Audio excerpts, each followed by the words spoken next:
先日、モブから4つの謎めいた投稿が公開されました。文章だけで構成されていますが、かなり謎の多い内容になっています。語り手は誰なのか、そして誰に向けられたものなのか、かなり考えましたが、ようやく一つの答えに行き着きました。結論から言うと、これは新作スマイリングクリッターズサバイバーズの ARG である可能性が高いです。今回は、この文章から見えてきたモブの壮大な伏線回収について解説・考察していきます。4つの投稿。まずは投稿された4つの文章を確認していきましょう。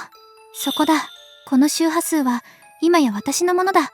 新米たちが私を見つけた。いいだろう。仕事はずっと待ち続けていた。私が誰なのかは重要ではない。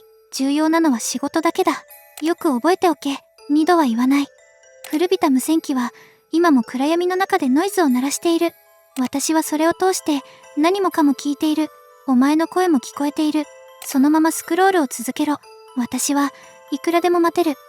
工場の床下で何かがうごめき始めている。もうすぐお前にも役に立ってもらう。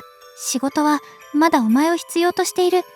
ここからわかるのは、謎の語り手 X が特定の周波数を掌握し、古びた無線機を通して聞き手である相手の声を聞いているということです。また、ザワークと強調された仕事についても何度も語られています。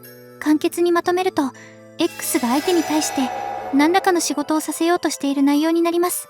では、X は誰なのか？ここで言う仕事とは一体何なのか、一つずつ分析していきましょう。時系列、謎の存在 X、仕事、新人たち、複数の無線機、気になるキーワードは満載ですが、これらについては後ほど全て説明します。その前に、まずは重要な時系列について考えてみましょう。ヒントになるのは、古びた無線機は今も暗闇の中でノイズを鳴らしているという一文です。古びた無線機は原文ではオールドレディオスと複数形になっています。ラジオで思い浮かぶのは逆再生ラジオなどが登場したホームスイートホームです。プレイケアには他にも複数のラジオが配置されています。また、ソーヤー博士のオフィスにも隠し要素としてラジオが置かれていました。単純に考えれば、今回のオールドレディオスも工場内に点在するこれらのラジオを指している可能性があります。さらに重要なのが、古いラジオが今も暗闇の中で鳴り続けているという点です。この表現から考えると、工場が通常稼働していた時代ではなく、従業員による管理が失われた1995年の喜びの時間以降である可能性が高くなります。一旦まとめると、喜びの時間以降、X は工場内に残された複数のラジオを利用し、何者かの声や反応を確認していたと考えられます。語り手 X の正体、時系列についておおよその目星がつきました。では、X は誰なのでしょうか？ここでヒントになりそうなのが何度も強調されている仕事です。チャプター5で判明したプロトタイプのやり残した仕事、ソーヤー博士率いる科学者たちが進めていたおもちゃ巨大化計画、そしてレースが指示していたプロジェクトプレイタイムでのおもちゃの回収。どれも当てはまりそうですが、ここで注目したいのが、新米たちが私を見つけたという一文です。このニューハンズとは直訳すると新しい手ですが、新しい作業員や新人といった意味も持ちます。つまり X は新たに現れた存在を新人や働き手として認識していることになります。以前紹介しましたが、実は実験82626のティザーにもこれと似た文章が隠されていました。働け。そうすれば自分の居場所を勝ち取れる。こちらも同じように働くことを強要する内容になっています。さらにこの一連の投稿はモブ公式のアイコンがバリーになった状態で行われています。これらが同じプロモーションの流れであるなら、今回の文章もスマイリングクリッターズサバイバーズにつながる ARG である可能性があります。そしてここで言う新人たちとは、1997年のおもちゃ戦争で新たに加わる働き手たちを指しているのかもしれません。物資を運搬するバリーの存在まで考えると、彼らにも何らかの作業が課せられる可能性があります。ただし、これだけではスマイリングクリッターズサバイバーズにつながると断定するには不十分です。では、今回の4つの文章にはそれ以上の意味があるのでしょうか？実は、ここからが今回の壮大な伏線回収です。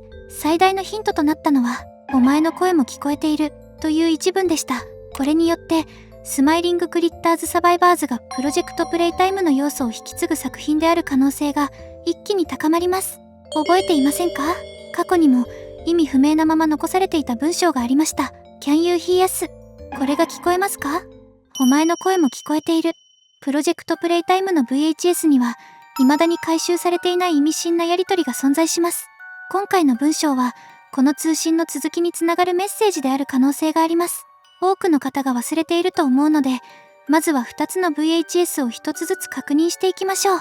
これが聞こえますか？これが見えますか？合図を送ってください。そこにいたか。我々はずっとお前に接触しようとしていた。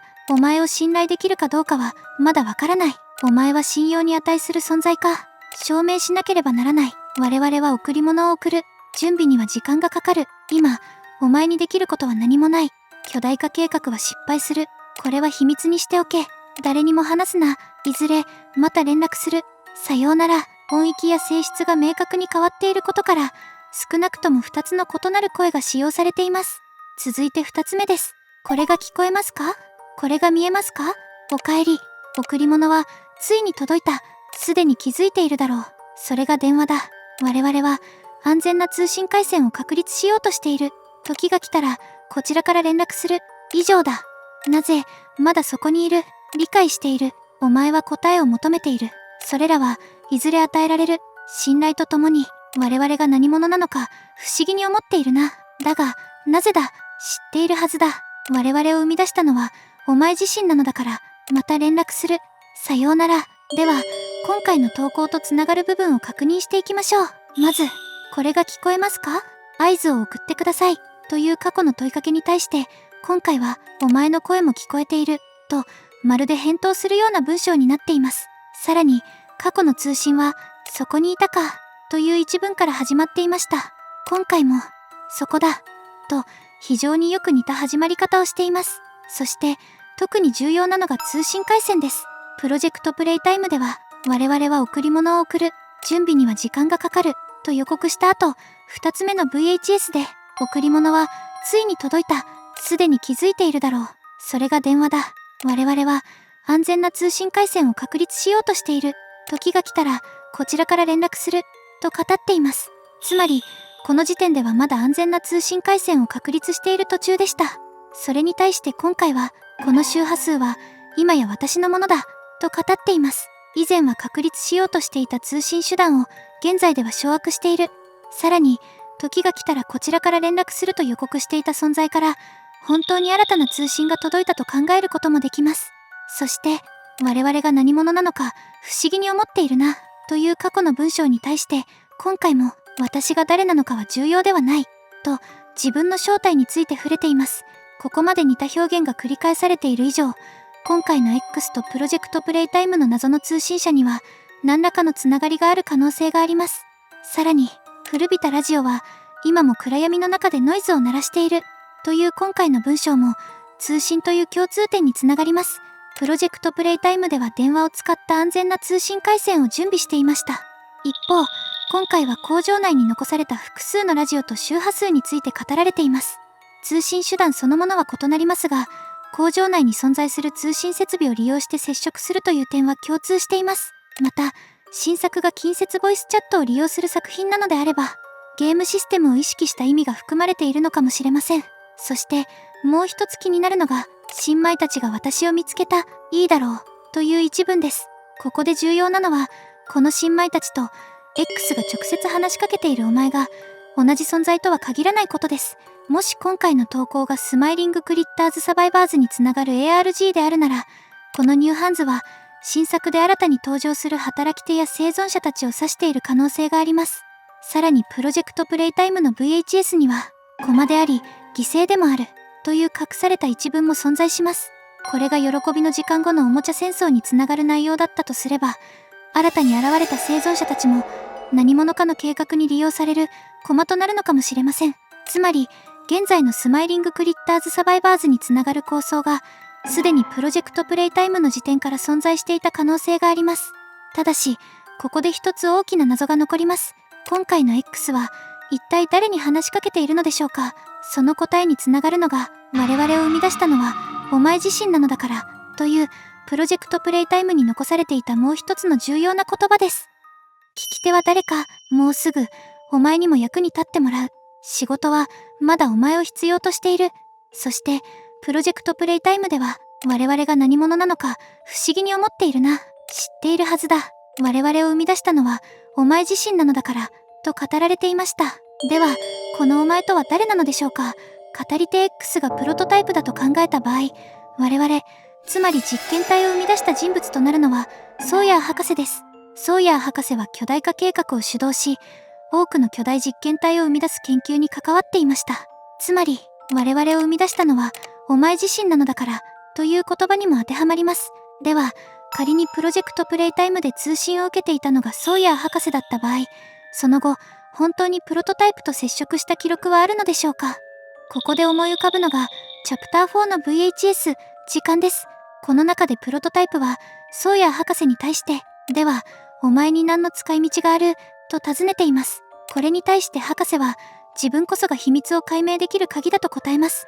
するとプロトタイプは、確かに、お前は役に立つことを証明した、と認めています。つまり、プロトタイプはソーヤー博士を仲間だから生かしていたわけではありません。役に立つから生かしていたということです。そして、ここからつながるのが今回の、もうすぐ、お前にも役に立ってもらう。仕事は、まだお前を必要としている。という文章です。どちらも、プロトタイプがソーヤー博士を利用価値のある存在として扱っている点で一致しています。さらに重要なのが、何度も強調されていたザワーク、仕事です。チャプター5では、プロトタイプ自身が仕事は続けなければならないと語っています。つまり今回のザワークもプロトタイプが喜びの時間後も続けようとしていた未完の研究を指している可能性があります。その研究とは単なる巨大化計画ではありません。